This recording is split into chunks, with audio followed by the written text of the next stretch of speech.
हाँ, सर सबसे पहले तो आपसे हमारा ये सवाल रहेगा कि जो जैसे कि अभी प्री मानसून चल रहा है और बारिश अभी भी बहुत होती है, बंद होती है और मानसून की शुरुआत जल्द ही होने वाली है।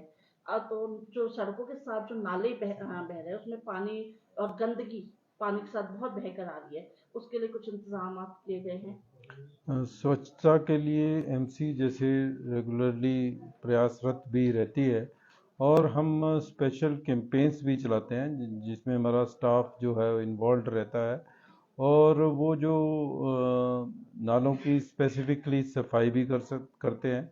इसके साथ साथ जैसे स्मार्ट सिटी के अंतर्गत हमने कुछ नालों की चैनलाइजेशन भी की है और नाले पक्के किए हैं, ठीक किए हैं, जिससे कि ये समस्या कम से कम हो।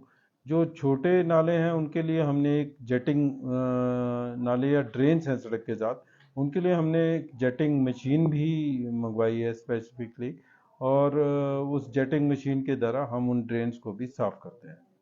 सर इसी के साथ जैसे कि हम कहें कि शिमला में जो स्ट्रीट लाइट्स कहने को तो हर जगह पर लगी हुई हैं, बट वो ठीक से चलती नहीं हैं।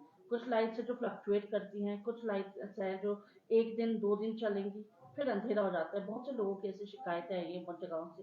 तो उसके लिए हम चाहते हैं कि आप कुछ करें, तो क्या उसके लिए कर सकते हैं? सिटी को सेफ बनाने के लिए और जनता की सहूलियत के लिए ऑलरेडी एमसी शिमला में हमारे पास 12,000 स्ट्रीट लाइट्स हैं। इसके साथ साथ स्मार्ट सिटी के अंतर्गत हम 1000 स्ट्रीट लाइट्स और भी लगा रहे हैं और हाई मास्ट लाइट्स भी हमारे पास 10 हैं और उसके साथ और भी हम हाई मास्ट लाइट्स लगा रहे हैं। तो जैसे कि मैं बता रहा था कि ये जो 1000 न्यू स्ट्रीट लाइट्स हम लगा रहे हैं स्मार्ट सिटी के अंतर्गत, उसमें जो पोल्स हैं वो इलेक्ट्रिसिटी बोर्ड ने स्पॉट पे 400 के आसपास जगह खड़े कर दिए हैं, बट उनमें कुछ जगह फिक्सचर्स जो हैं जो उस पे बल्ब लगने हैं वो ईईएसएल जो पीएसयू है उन्होंने लगाने हैं।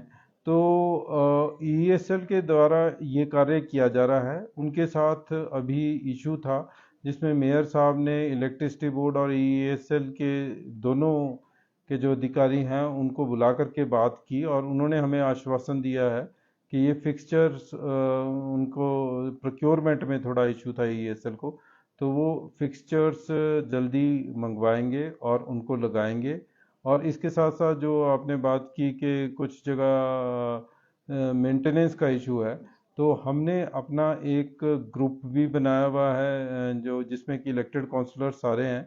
तो उस ग्रुप के तहत हमारे पास कंप्लेंट्स आती रहती हैं और मेंटेनेंस भी जो फिक्सचर्स हैं उनकी ईएसएल ही करता है और उस ग्रुप के द्वारा हम लगातार इन कंप्लेंट्स को रिड्रेस करते हैं। बट क्योंकि क्वांटिटी ही जो है जैसे मैं बता रहा हूँ 12,000 से ऊपर स्ट्रीट लाइट्स की है, तो उसमें कुछ ना कुछ स्ट्रीट लाइट्स हर वक्त कहीं ना कहीं 5% या 2-3% वो उनमें इश्यूज हो सकते हैं, पर हमारा प्रयास है कि ये सब ठीक रहे। सर इसी के साथ जो है स्ट्रीट लाइट के साथ एक सवाल आपसे और करना चाहूंगी। जैसे कि जो इलेक्ट्रिसिटी वायर्स है वो हर जगह पर लगी हुई शिमला में फैली हुई है, पूरे शिमला में, और एक पहाड़ी इलाका है, लेकिन बंदरों की वजह से वो है लटक जाती है। तो वो बहुत डेंजरस भी है, खतरनाक है लोगों के लिए। कुछ वायर्स ऐसी हैं जो इतने नीचे आ गए हैं कि बिल्कुल कार के ऊपर आ जाती हैं। तो उसके लिए कुछ किया जा रहा है? इसमें अगेन स्मार्ट सिटी के अंतर्गत एक तो कृष्णा नगर में जैसे वो वायर्स को कर रहे हैं, अंडरग्राउंड ठीक कर रहे हैं और साथ ही माननीय मुख्यमंत्री के भी एक आपको पता होगा, उन्होंने भी अभी कहा था कि जो है डक्टिंग की जाएगी वायर्स की।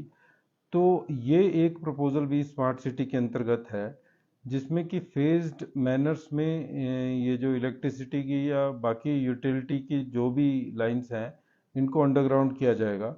और जो पहले फेज में प्रपोजल चल रहा है वो जैसे कि सेक्रेटेरिएट से लेके पीटरहॉफ तक डक्टिंग का इशू है और इसमें पहले फेज में सेक्रेटेरिएट से लेके मरीना तक का डक्टिंग का उस पर कार्य भी शुरू हो गया है और एचपी आरआईडीबी ने एक डीपीआर भी बनाई है जिसे कि पीडब्ल्यूडी इम्प्लीमेंट करेगा।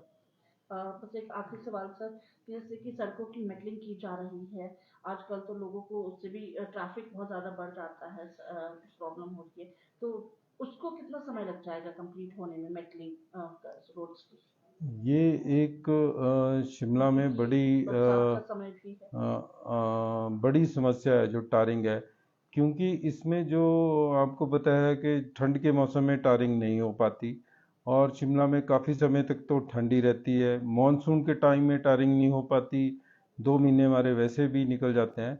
तो वर्किंग सीजन जो है वो बड़ा कम रह जाता है, वो मतलब 2-3 महीने का ही रह जाता है, और उसमें सारे वार्ड्स में टारिंग करवानी पड़ती है। तो ये इशू थोड़ा रहता है, और उसमें प्रेशर भी हर वार्ड से रहता है, हर काउंसलर को उन पे लोगों का दबाव होता है। तो हमारे लिए भी ये एक चैलेंज होता है कि कम टाइम में, इतने कम टाइम में सारे शहर की जो एमसी के रोड्स हैं उनकी टारिंग कराई जाए, जो आजकल चल भी रही है। आपने देखा भी होगा, काफ़ी वार्ड्स में हमने करवा भी दी है, और जो कुछ वार्ड्स बच गए हैं उनमें भी हम शीघ्र अतिशीघ्र कराने का प्रयास कर रहे हैं।